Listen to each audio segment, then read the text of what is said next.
যারা জীবিত আছে অথচ আল্লাহর কাছে মাপ চেয়ে গুনাহকে নেকিতে পরিবর্তন না করে এমনিতেই মরে গেল হঠাৎ রাত দুপুরে, হঠাৎ মরে গেল দিন দুপুরে অথবা সকাল সন্ধ্যায়, হসপিটালে অ্যাক্সিডেন্টে, বসে শুয়ে ঘুমে, দীর্ঘদিন অসুস্থ হয়ে হঠাৎ মারা গেল। তার গুনাহগুলো গুনাহ রয়ে গেল, এগুলো তার জাহান্নামে যাওয়ার কারণ হয়ে বসবে। অথচ গুনাহগুলোই নেকিতে পরিবর্তন করতে পারতো সে বেঁচে থাকা অবস্থায়। এই যে নিঃশ্বাস চলা অবস্থা যদি বলতো যে ইয়া আল্লাহ আর করবো না, তুমি সাক্ষী, আমি করলে তো তুমি দেখবাই, কোথায় করবো তোমার থেকে লুকিয়ে, তুমি দেখো আর চুরি ডাকাতি জেনা ব্যভিচার নেশা মিথ্যা কথা কিচ্ছু বলবো না।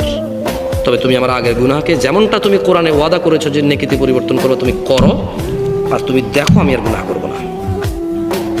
আকুলু কওলি হাযা ওয়াস্তাগফিরুল্লাহ লি ওয়া লিসাইরিল মুমিনিন ফাস্তাগফিরুহু ইন্নাহু আল গফুরুর রহিম। আমি আল্লাহর কাছে আমার জন্য এবং আপনাদের সবার জন্য ক্ষমা চাই। আল্লাহ আমাদের সবার সমস্ত গুনাহকে নেকিতে পরিবর্তন করে ক্ষমা করবেন। আমিন।